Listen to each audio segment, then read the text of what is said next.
Welcome back to Conflicts of Interest. This is episode 626, and today is July 1st, 2024. I'm the host of this show, Kyle Anzalone. Got a good amount of news to get through on today's show. First, I want to say thank you to all the new subscribers to this show. We've added quite a few people over the last couple of weeks. First, I was filling in for Dave DeCamp at antiwar.com, and so a lot of his antiwar.com news listeners came over and checked out the show. I noticed a couple of you guys saying that you really liked it and you're going to hang around and listen to both shows now, so welcome. I was also on the Tom Woods show about a week and a half ago. And so I added some new people there. And I was also on the Human Actions podcast, which is hosted by Bob Murphy. He had me on to talk about the Assange situation on Friday. And we've done pretty well from that appearance, and really appreciate, first of all the people that have me on their shows, but all of you new subscribers who are around here, because always like having a little bit bigger audience. All right. If you're new to the show and you haven't subscribed to it somewhere yet, there's plenty of places to do that. YouTube, Rumble, or Odysee if you want the video version of the show. It's up anywhere you can listen to audio podcasts. Of course, the show is hosted through the Libertarian Institute and reposted on the blog at antiwar.com. And of course, you can follow me on Twitter at @KyleAnzalone_ for all the news I write up and any stories I think are important. I also made sure to put out this show as well. Let's get into the news today. Big story up here first. Welcome back to the U.S., Dave DeCamp. Ukraine pushing NATO to create no-fly zone over Western Ukraine. So Ukrainian officials are pushing NATO countries to impose a no-fly zone over Western Ukraine using air defense systems in Eastern Europe, a step that would mean direct NATO involvement in the war with Russia. So a Ukrainian lawmaker told AFP, "I don't understand why NATO doesn't pledge to deploy Patriot systems along the Polish border. After all, Russian missiles have already entered Polish and Romanian airspace.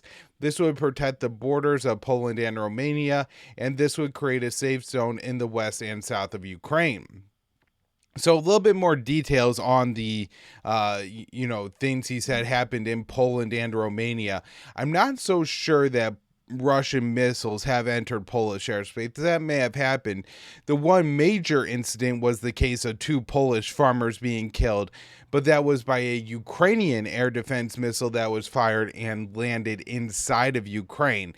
Now, in Romania, there are Russian missile debris that has landed in Romania. This has been discovered on the Romanian side of the border. There was some fighting going on at one of these ports along the border. And it seems to me that most of what happened was either things being knocked off course by Ukrainian air defense or being shot down by Ukrainian air defense, and some of the debris just landing in Romania. Either way, to pretend like this is going to protect the borders of Poland and Romania is just absolutely absurd. It's actually going to do the opposite. It's going to make these border areas of Poland and Romania a part of the Ukrainian war zone. And it's not going to make them any safer, especially when they're not under threat from Russian missiles at this time anyway. Back to Dave's article here. The idea is for NATO to protect Ukrainian industry and energy infrastructure in the western portion of the country, but a no-fly zone would require NATO to shoot down Russian missiles and potentially Russian aircraft. The direct NATO involvement would make nuclear war much more likely. Despite the huge risk of escalation, Ukraine's Western backers appear to be entertaining the idea of a no-fly zone. A European diplomatic source told AFP that the talks were in progress, adding that it was not a simple decision, which it really should be. The answer is no. Ukrainian President Zelensky pushed for a U.S. NATO imposed no-fly zone all over Ukraine in the early days of the war, but backed off the demand as it received little support. In May, he began calling for NATO to shoot down Russian missiles and downplay the risk of nuclear escalation. So Zelensky said in an interview with the New York Times, "So my question is, what's the problem? Why can't we shoot them down? It's defense. Yes. Is an attack on Russia? No. Are we shooting down Russian planes and killing Russian pilots? No. So what's the issue involved involving NATO countries in the war, there is no such issue. And of course, Zelensky is just completely wrong about this. But especially given last week's debate performance, we always have to worry now that Biden just isn't cognitively there enough to understand what he did understand in the first part of the war, which is something like this could create a direct world war with NATO. You know, throughout this conflict, there's all these things that we were told, had we approved of them at the very beginning of the war, they were going to lead to World War III. And this was, told to us by our own government. A no-fly zone in Ukraine, boots on the ground in Ukraine, Abrams tanks, F-16s, long-range missiles, allowing Ukraine to strike Russian territory. All these things were once thought to be red lines and a bridge too far, and now they're just done regularly. And it seems to have given the White House this era of invulnerability, right? Where they feel that no matter what they do, Russia isn't going to escalate to direct war with NATO and the US, that they're afraid of that, or are afraid of leading to nuclear warfare, and think they could get away with anything now. And so if you have people in the White House with this mentality, a very weak and cognitively incapacitated president, well, then you really do have a recipe for winding yourself up in World War III.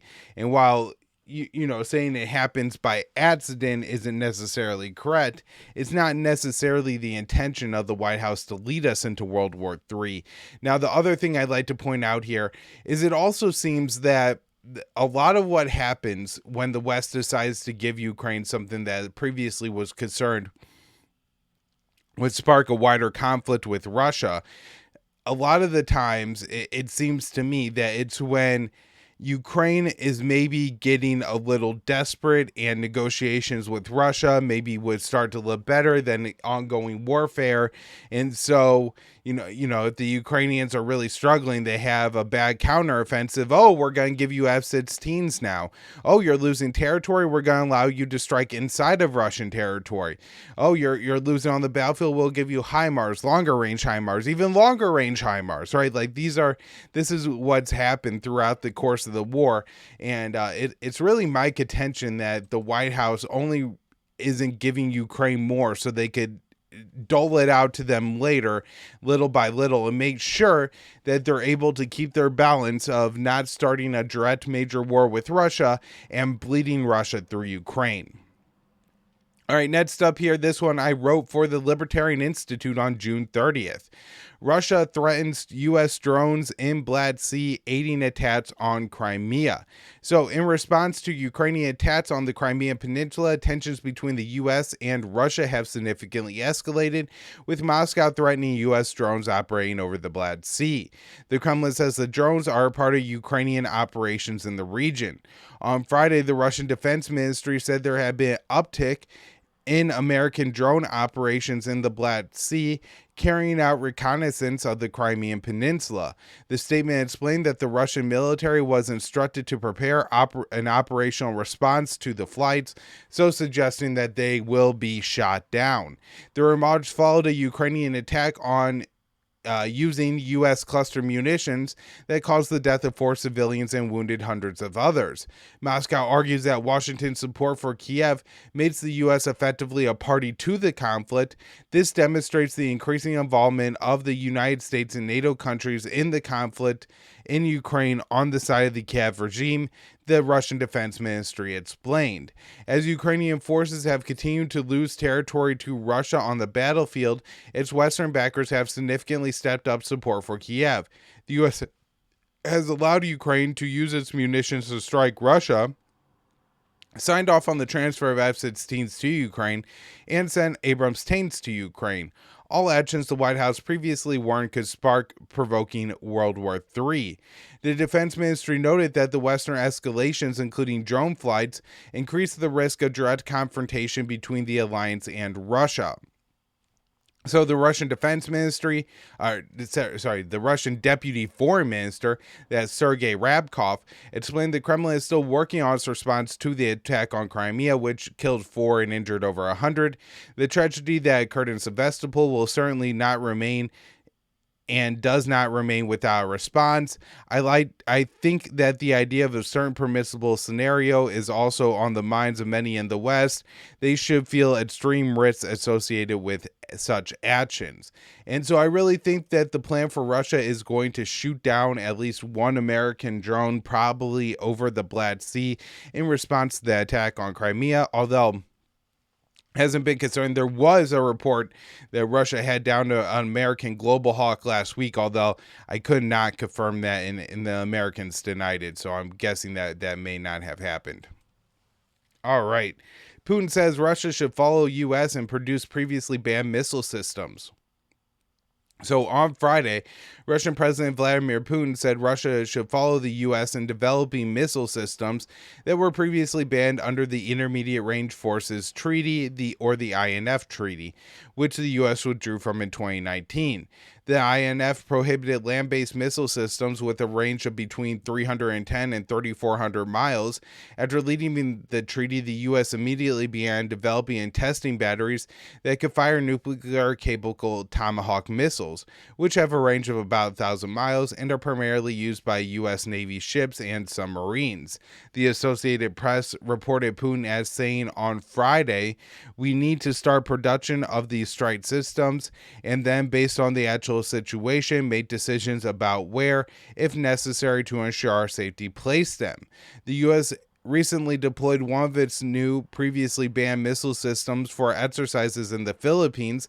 The missile system, known as the Typhoon Launcher, is concealed in a 40-foot shipping container and can fire Tomahawk and SM-6 missiles, which can hit targets up to 290 miles away, below the levels of previously banned by the INF. The U.S. also previously deployed the Typhoon systems and the U.S. Navy variant for the exercises in Denmark. Putin said, "Today it is known that the United States not only produces these missile systems, but has already brought them to Europe for exercises, to Denmark. Quite recently, it was announced they are in the Philippines." When the U.S. withdrew from the INF Treaty, it claimed Russia was violating the agreement by developing the ground-launched 9M729 cruise missile. Russian officials have denied the missile was a violation, saying it only had a maximum range of 298 miles. Russia also accused the United States of potentially violating the INF Treaty by establishing Aegis Ashore missile systems in Romania and Poland. The systems use the Mk-41 vertical launchers, which can fit Tomahawk missiles. The U.S. refused to negotiate with Russia on either issue, and the Trump administration tore up the treaty. Since it was clear the real reason the U.S. exited the treaty was so it could employ intermediate-range missiles near China, Russia proposed a moratorium on the deployment of INF missiles in Europe, but the U.S. never accepted the offer. All right, moving on to some stories about Ukraine here. This one dated to June 30th, antiwar.com. U.S. has sent Israel 14,000 2,000-pound bombs since October 7th. The U.S. has given Israel a massive number of heavy munitions since October 7th, including 14,000 of the highly destructive Mk-84 2,000-pound bombs that have been repeatedly dropped on civilians in Gaza, Reuters reported on Saturday. Two U.S. officials told Reuters that the U.S. has also sent 6,500 500-pound bombs, 3,000 Hellfire missiles, 1,000 bunker-busting bombs, and 2,600 small-diameter bombs and other munitions. I think the small-diameter bombs are 250 pounds. The large number of munitions demonstrates the fact that the Biden administration's pause on the shipment of powerful bombs did not have any real impact on U.S. military support for Israel. Axios reported on June 27th that the U.S. has approved the transfer of 1,700 500-pound bombs that were part of the paused shipment. An administration official told reporters last week that the U.S. had provided Israel with $6.5 billion of weapons since October 7th to support the slaughter and starvation of Palestinians in Gaza.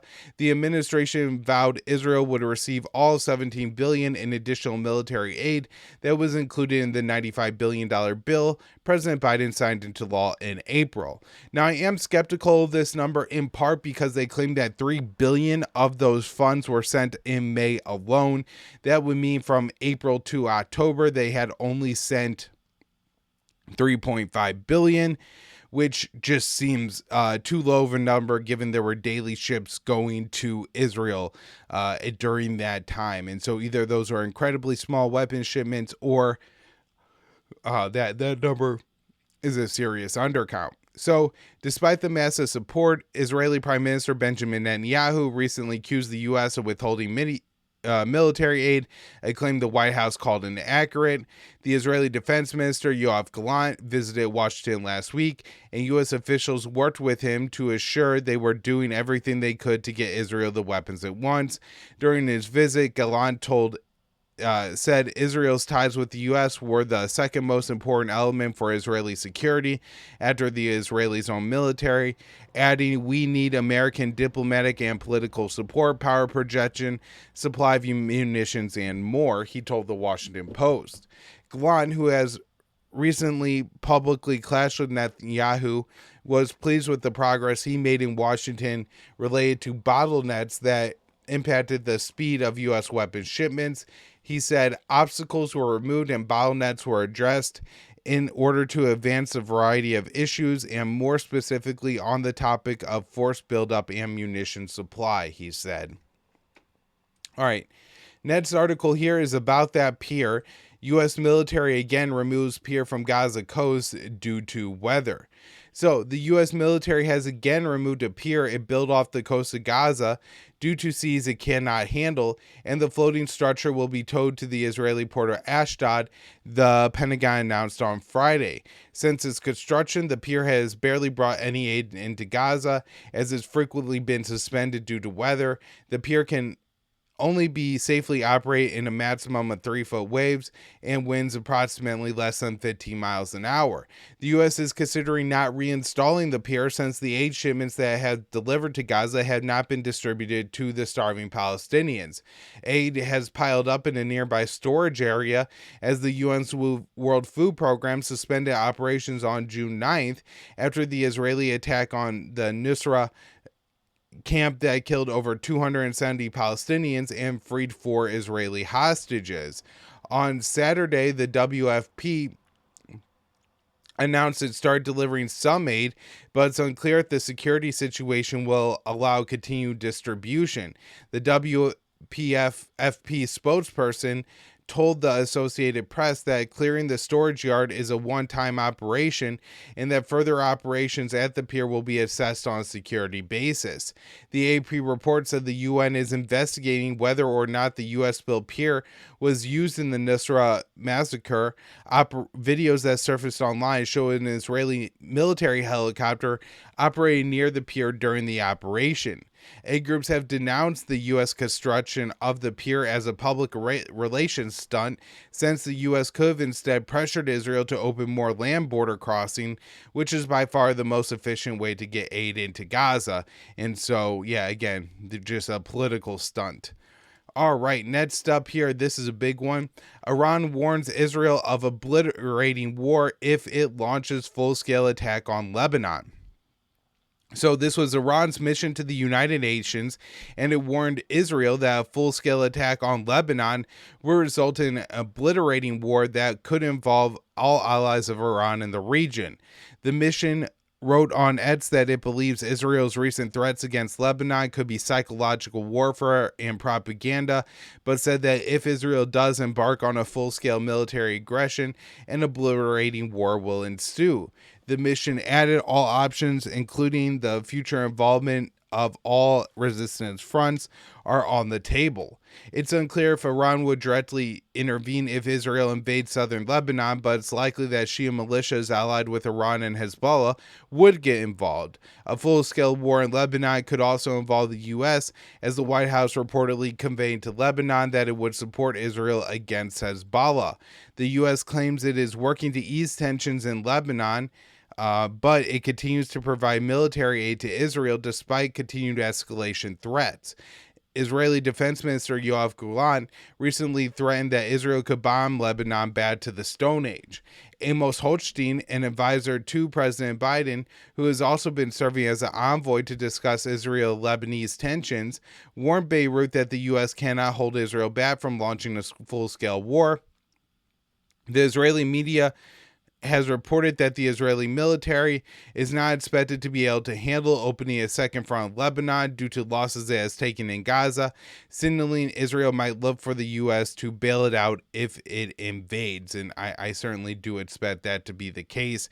I largely think Israel wants the U.S. to go to war with Iran for it. All right. Last article up today. A little bit of a short show. We got a contractor come by the house today, so I got to hustle a little bit here. Israel attacks killed 3 Hezbollah members in southern Lebanon. So Hezbollah and Israel continue to trade strikes along the border, with mounting fears that months of such exchanges of fire is escalating into a full-scale war. Israel fired 4 missiles at a 2-story building in southern Lebanon on Saturday, killing 3 Hezbollah members. The attacks also did substantial damage to several civilian homes in the area. Hezbollah responded with a flurry of drones launched on northern Israel. Later in the afternoon, one of the drones hit Israeli troops in the Miran Golan area, wounded at least 18 soldiers, one of them seriously. The other soldiers are listed in good condition. Hezbollah confirms they were responsible for the drones, saying they hit troops in retaliation for the Israeli attacks earlier in the day. Initially, Hezbollah claimed that only 1 Hezbollah member was killed in the Israeli strike, but Lebanese sources put that figure at 3. What became of the other Hezbollah drones is unclear. Hezbollah also fired heavy rockets against another Israeli target, but Israeli downplayed the incident, saying the rocket hit an open area and there were no casualties. Beyond the strikes, Israel was reported to have carried out airstrikes on 2 other Lebanese towns. Several other towns and villages along the southern border were been reported to be attacked by artillery shells. And so there is a real possibility that we could at some point this week or in the coming month see this war major escalation. I think they talked about mid-July as the potential starting point. All right, as I mentioned, a little bit of a shorter show today. I do apologize for that. I just got some stuff around the house I have to be available for. So I thank you all so much for tuning into the show. We'll be back with more later in the week.